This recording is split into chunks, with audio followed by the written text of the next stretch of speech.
Welcome to the Rockbridge Report. I'm Jeb Purcell. And I'm Laura Lindsay Tatum.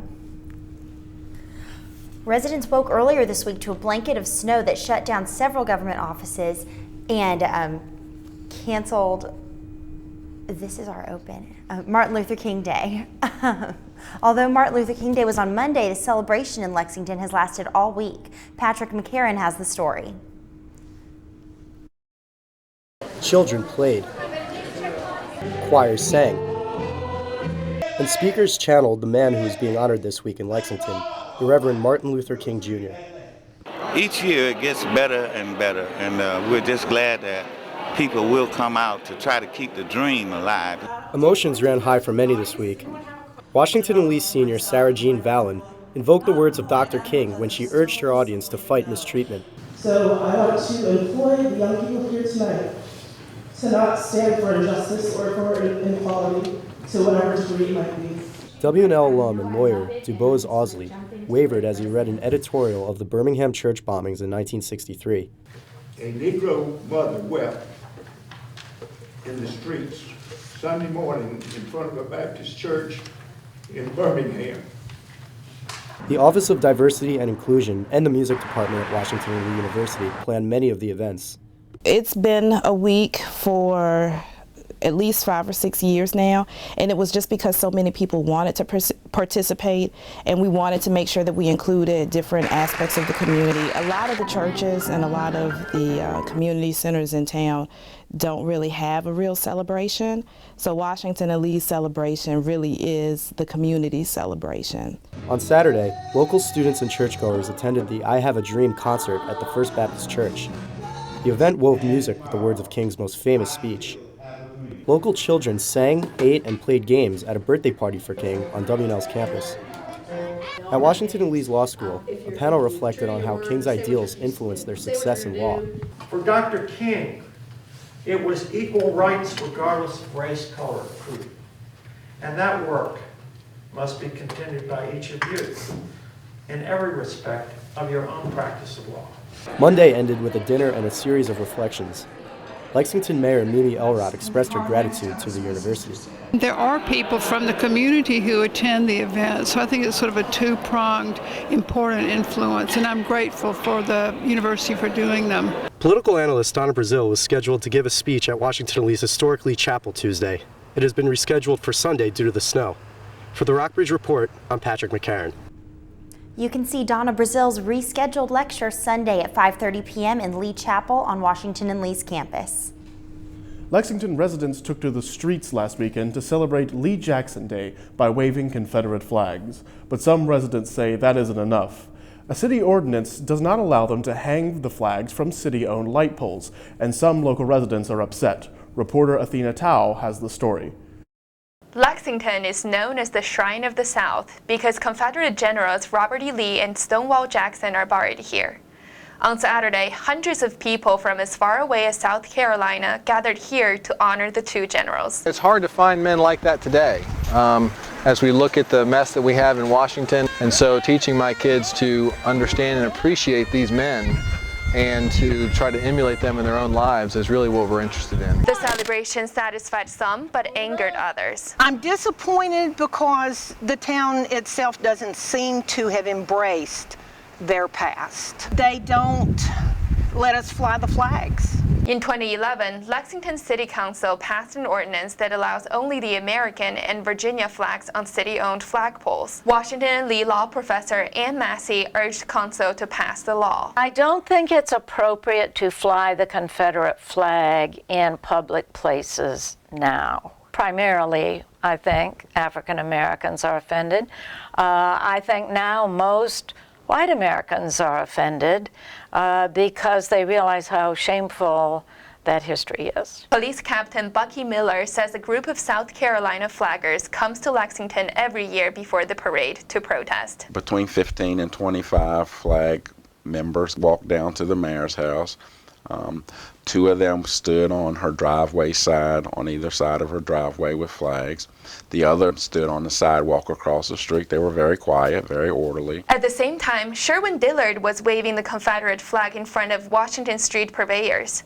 The wine shop owner, Councilmember Chuck Smith, had voted for the flag ordinance. This is Lexington, Virginia.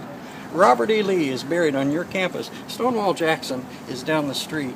If you can't honor Lee and Jackson in Lexington, Virginia, on the state holiday, when and where can we remember our ancestors, great Americans, great Southerners, and great Virginians? Civil rights leader Dr. Martin Luther King is honored on his birthday 2 days after Lee Jackson Day. That causes tension in town every year. But not everyone is upset. Walking down the street, you have a banner for Robert E. Lee in one block and Martin Luther King in the other block. And I think it's marvelous that we can celebrate both history events this weekend. For the Rockbridge Report, I'm Athena Tao. Washington and Lee's Virginia Sigma chapter of Sigma Alpha Epsilon has been suspended.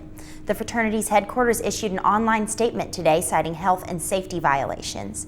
The suspension comes 1 month after fraternity member Nicholas Hansel was arrested on charges of driving under the influence after a December accident that killed 1 student and critically injured 3 others. The suspension will last for at least 3 years, and current chapter members will lose membership privileges until they graduate. The theater at Limekiln is set to reopen this May after being closed for more than a year. Officials say the theater will be operating on a new business model that will ensure better financial stability to prevent a repeat of the challenges that led to its closing in late 2012. The Kiln Board has already started booking shows and plans to rent the outdoor theater for weddings and other events during off weekends. It has been almost a decade since the Lexington City School Board declared Waddell Elementary unsafe, moldy, and inaccessible for students with disabilities. Now the city has a renovation plan in hand, but the cost to taxpayers may be more than budgeted. Krista Huber has the story. School and city officials had hoped a new school would cost no more than $10 million. But a week ago, a design committee submitted a final estimate that was still more than $1 million higher than that. School board officials say they aren't concerned. I feel that's as low as we're going to get this project without cutting out necessities in the school. The project's architect says the estimate is now about $11.2 million. That's almost $500,000 less than a November estimate because the design committee did some trimming. The committee scaled back the cost of a canopy that will cover the school's historic columns and protect teachers and kids arriving from bad weather. And the city received a grant to pay for stormwater control around the school. And there's also some technology in our regular budget that we expect to reduce that number by $150,000 as well. The real cost of the project is still likely to change for a couple of reasons. The price of some of the many features of the new building is hard to predict at this point, and the city will not review bids on the project until early March. Lexington Superintendent Dan Lyons says he's comfortable with the design committee's final estimate. You can always build a building for what money you have, but then you're going to shortchange and defeat the purpose of having a new building. The new building will have both an academic wing and a community wing. The academic wing will be built first, to the left of the existing building. Then the old building will be torn down and the community wing will be built in its place. The academic area will have larger classrooms and more resource rooms for students to work.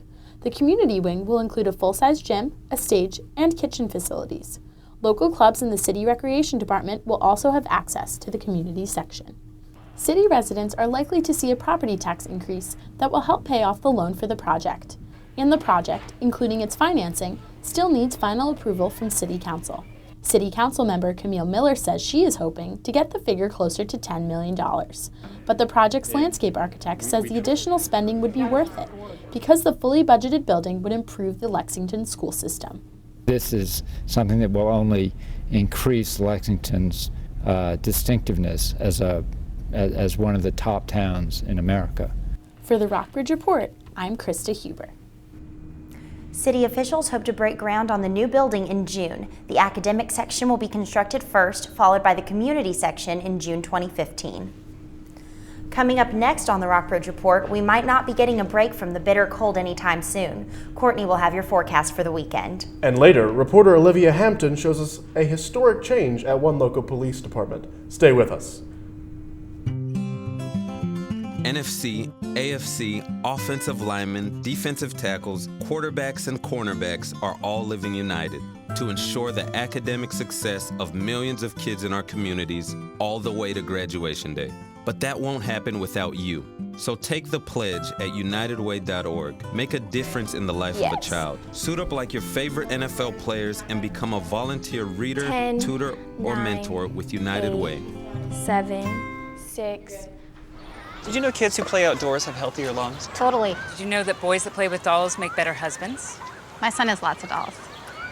But did you know terry cloth diapers breathe better? I did. It's totally true. Oh, yeah. Did you guys know statistically friendly kids have more friends? Yeah. That's obvious. Did you know most people think they're using the right car seat for their kid, but they're not?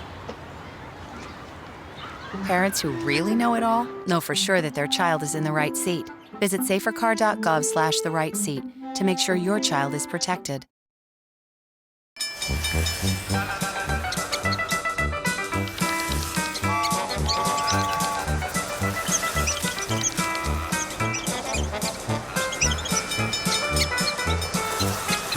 Kids will spend 15 minutes watching online videos like this one.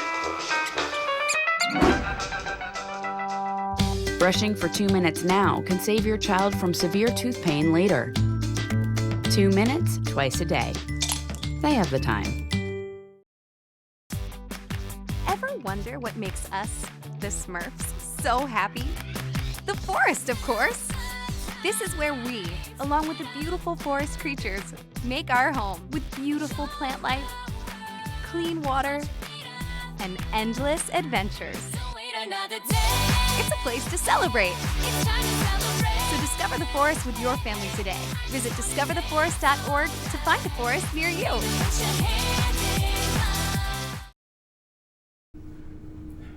Welcome back to the Rockbridge Report. A severe winter storm left many parts of Rockbridge County blanketed by snow throughout the day on Tuesday, and many residents are feeling the effects. For Washington and Lee student Kendall Winook, the cold has left its mark. At least for me. That's not what I said. Okay. The storm left several inches of snow. Much of it has melted, but this has created another threat. Many roads and sidewalks are covered with ice. Residents should take caution when walking in town. More snow might be on the horizon for Rockbridge County. Courtney Lewis is here to tell us what we can expect for the upcoming week. How are things looking, Courtney? Hi Jeb, and it has been an interesting week in weather here. As you can feel, it's a high of 23 degrees today in Lexington, and with the 20-mile-per-hour wind chill, it feels like 6 degrees Fahrenheit. If we look at our regional report, throughout this side of the state, Charlottesville, Buena Vista, Lexington, Roanoke, all around the same temperature in the 20s, although over in the Highlands and Covington it's about 5 degrees, so really cold up there. If we look at our precipitation, not much precipitation, maybe just a little chance of snow over in the Highlands again. And finally, if we look at our final five-day forecast, this weekend, temperatures aren't supposed to get that much better, although on Saturday there is a high of 37 degrees with a 30% chance of snow. And beginning next week on Monday and Tuesday, temperatures will remain low and drop with a low of 2 degrees. Thank you so much, and be sure to stay warm and bundled up. Back to you, Jeb. Thanks, Courtney. Sounds like we have a cold week coming up. Hopefully things will warm up soon. Absolutely. Former Governor Bob McDonnell was indicted earlier this week on federal charges. Authorities allege that for nearly 2 years, the McDonnells accepted at least $165,000 worth of gifts from Johnny Williams, the owner of a company that makes dietary supplements. On Wednesday, U.S. Magistrate Judge David Novak denied a request by McDonnell's attorneys to postpone his first court appearance. Happy Carlock has the story. On Tuesday, federal prosecutors charged McDonnell and his wife Maureen with illegally accepting gifts, vacations, and large loans from a wealthy Richmond area business owner. If it were applied as the law of the land, then nearly every elected official, from President Obama on down, would have to be charged for providing tangible benefits to donors. Washington and Lee Law School visiting professor John Shapiro weighed in on the issue. My personal opinion is he's toast. The indictment is it's only charges, it's allegations. It's yet to be seen whether the government can prove its case, but just reading the indictment, it is a very, very sad tale. Former Virginia Governor Bob McDonnell will appear in federal district court in Richmond tomorrow on public corruption charges. Lexington's newest police officer is also its youngest. Olivia Hampton has the story. Officer Elizabeth Stewart is only 22 and less than a year out of Liberty University. My last semester at Liberty, I did pretty much an internship process to go through the police academy while I was in college. So I graduated from college and the police academy within a month of each other. Stewart says her police academy training wasn't always easy. There were definitely some times in the police academy where I was like, this is really stressful. How am I going to get through this? I really struggled with shooting the gun and everything because I had never shot a gun before. But she kept a positive outlook and pushed through the stress. But I kept telling myself, you know, you can do this. Don't give up. You're going to make it, and I made it. Stewart is a Lynchburg native, but she was happy to move to Lexington. Once I got out of the police academy, I was, you know, looking for a job, applying everywhere I knew where to apply, and I ended up here. Chief Al Thomas says Stewart is a good fit for the community. I saw her as someone that I could trust. I see her as someone who will be very good working with the students. Stewart is looking forward to that. My favorite part of the job is just getting used to the area and meeting all the different types of people and just being able to do good. It's always a satisfaction of helping somebody. For the Rockbridge Report, I'm Olivia Hampton. Coming up, we'll tell you about a change to local fire and EMS services that officials hope will lower emergency response times. And later, Eric Utomo will update us on how all the local teams are faring this week and what games we can look forward to. Stay with us.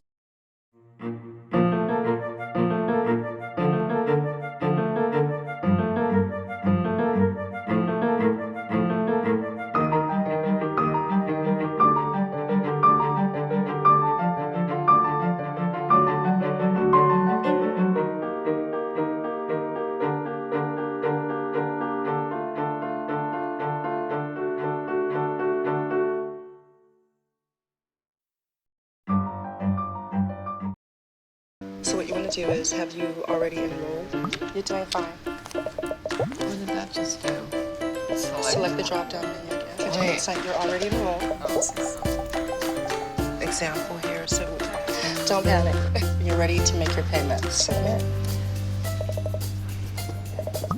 There it is. Oh my God! I really can't believe it. That's awesome. Good for you.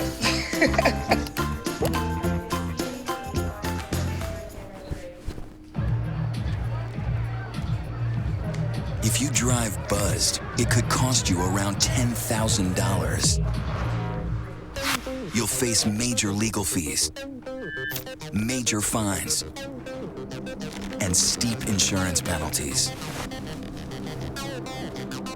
You could lose everything. Nothing kills a buzz like getting pulled over for buzz driving, because buzz driving is drunk driving. 10, 9, Don't 8, look at me. Your hair's a 7, bit frizzy 6, today. 5, Oh, you should pick that up. 3. Oh, you're such a dork, loser. Here, let me help you with that. Oops. Every day, kids witness bullying. Oh, look. Your crush is looking at you. Poor you. They want to help, but don't know how. See, no one here's gonna help you, because no one Teach likes your you. kids how to be more than a bystander. Visit stopbullying.gov. Rockbridge County Fire and EMS volunteers are awaiting the arrival of their new Director of Fire and EMS, Craig Bryant. Bryant is currently the Deputy Chief of the Mason, Ohio Fire Department. He will be the first paid official to oversee fire and EMS in the county. Officials say that this position will improve emergency response times and ease tension between local fire squads and EMS agencies. A magistrate entered a plea of not guilty for a Purdue University student charged with the murder and shooting of another student on Tuesday. 21-year-old Andrew Boldt was killed in the single victim shooting. CNN's Terry Sarter has the story. The younger brother of the Purdue shooting victim hugged at a prayer service in West Bend Wednesday night. His brother, Andrew Boldt, shot to death while he served as a teaching assistant Tuesday. You know, you hear it in the media all the time. You never expect it to be someone you know. Terry Garden taught Andrew math before he got to high school, but her family's hurt over his death is deeper. the hurt of losing a friend to violence. It's hard to react as his teacher when he was a friend of my son, so I think I react a little bit more as maybe a mother and a parent. I can only imagine the torment that the family must be going through. Shelter me, O God. Father Nathan Reisman is the pastor of the Boldt family's church home, St. Francis Cabrini. He talked with Andrew's mother just before the service. And she wanted me to say to you and to everybody how much they really appreciate the support, how gracious everyone has been. Victoria Bonishow is an academic advisor at Marquette University High School, the Boldt brothers' school. It's the why. It's the question I think all of us ask. Why do bad things happen to good people? And the Boldt family, they're good people. In Rockbridge County, conservationists are optimistic the Natural Bridge will become a state park. During meetings with conservation groups, the buyer, whose name has still not been disclosed, showed support for making Natural Bridge a state park. The Rockbridge Area Conservation Council and the Valley Conservation Council say a state park at Natural Bridge would both protect the wildlife of the area and boost Rockbridge County's economy. The name of the buyer is expected to be released before the end of the month. Buena Vista students aren't the only ones getting back into the swing of things after the holidays. 2 school administrators are settling into their new positions after a mid-year switch. Henley Badcock has more. 3 weeks ago, Perry McClure High School Assistant Principal Christine Wood and Kling Elementary School Principal Sherry Wheeler traded jobs. Kling's new principal, Wood, said students took the change in stride. It's been very smooth. The kids seem to have adjusted. Kids are resilient, and so I don't feel like it's been a tough transition. Perry McClure's new assistant principal, Sherry Wheeler, was unavailable for comment. The switch was one of Buena Vista Superintendent John Keeler's first moves after he took over in July. We just felt that was a good breaking point, and it allowed me to evaluate people and found out that we had 2 that probably we'd be better served if we switched them in their roles, and I think they're going to end up being happier. And what's more important, I think it's going to be good for our kids. Wood had served as principal of Buena Vista's other elementary school, Enderley. Enderley and Kling share a PTO, so Wood says that she already knows most parents on the board. They know me and how I like to, operate and do things, so I think we all sort of felt really comfortable about that in talking about future activities. The folks of Buena Vista are very receptive and they're very interested in education. Keeler refigured the administration based on experience and strengths. Ms. Wood has some elementary principal experience, 4 years of it, so she's kind of hit the road running, so to speak, and so she's got her touch already in the school, which I'm impressed with because I wanted that, and the same for Ms. Wheeler. Ms. Wheeler is gaining a lot of great experience up at the high school. Keeler says more changes are coming soon, including an accelerated reading program starting in kindergarten. For the Rockbridge Report, I'm Henley Badcock. Coming up, Eric Utomo explains how the snow has affected local sports teams. 2 outs with a runner on first base. Now the big guy comes out the bat, hitting .342 with 92 RBIs and 36 homers. First pitch is fouled.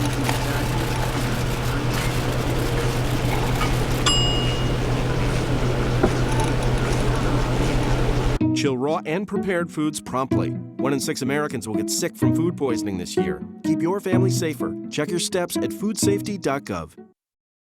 I think someone at my friend's school has this thing called autism. My friend's brother's son has autism. My neighbor's son has autism. My son has autism. Autism is getting closer to home. Today, 1 in 88 children is diagnosed with autism. That's a 1,000% increase in the last 40 years. Learn more at autismspeaks.org/signs.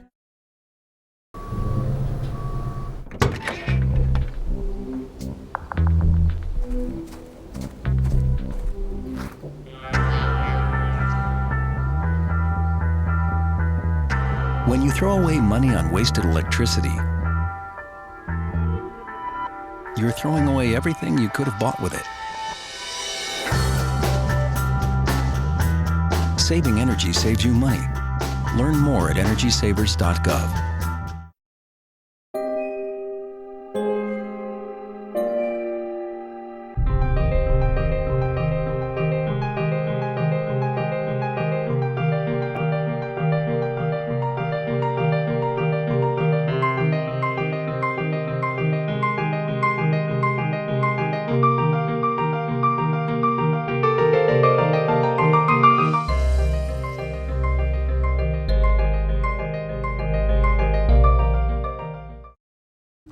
Welcome back.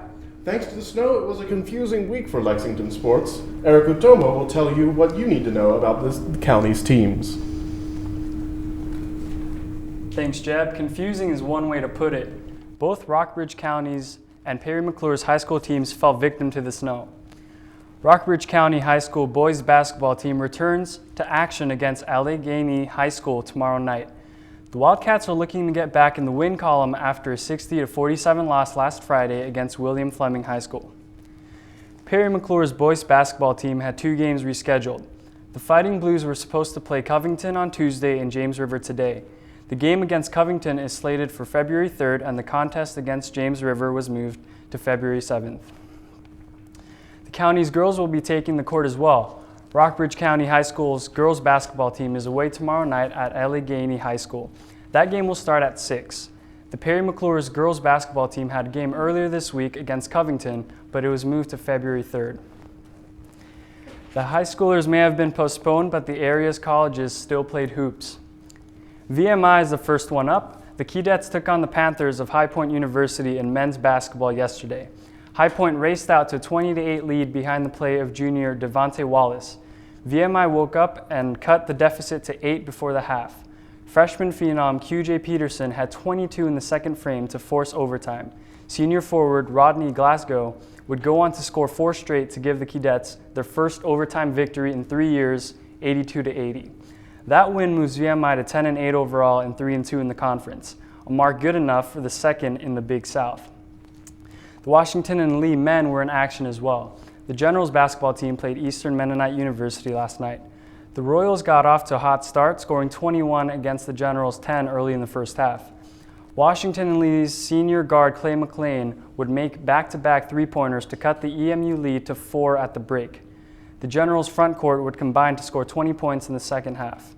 But the guard play of the Royals would prove too much for the blue and white. WNL lost 80-74. The loss is WNL's 3rd straight at home, dropping them to 5-11 overall and 2-5 in conference, a record good enough for 10th place in the ODAC. SVU's men's and women's basketball teams were scheduled to play at Mary Washington yesterday. That doubleheader was moved to tonight, with the women tipping off at 6 and the men following at 8. Speaking of women's basketball, Washington and Lee's team is playing tonight. WNL's women's squad was supposed to play at Randolph-Macon earlier in the week, but the snow postponed the trip. The 3-10 Generals will take the court against the 11-4 Yellow Jackets tonight at 7. That's all we've got for the area sports. I'm Eric Utomo. Thanks, Eric. It sounds like Rockbridge County's teams fared okay, even with the snow. Well, thanks for tuning in this week to this edition of the Rockbridge Report. I'm Jeb Purcell. And I'm Laura Lindsay Tatum. Be sure to check us out next Thursday, but until then, visit us on the web at www.rockbridgereport.washingtonandlee.net.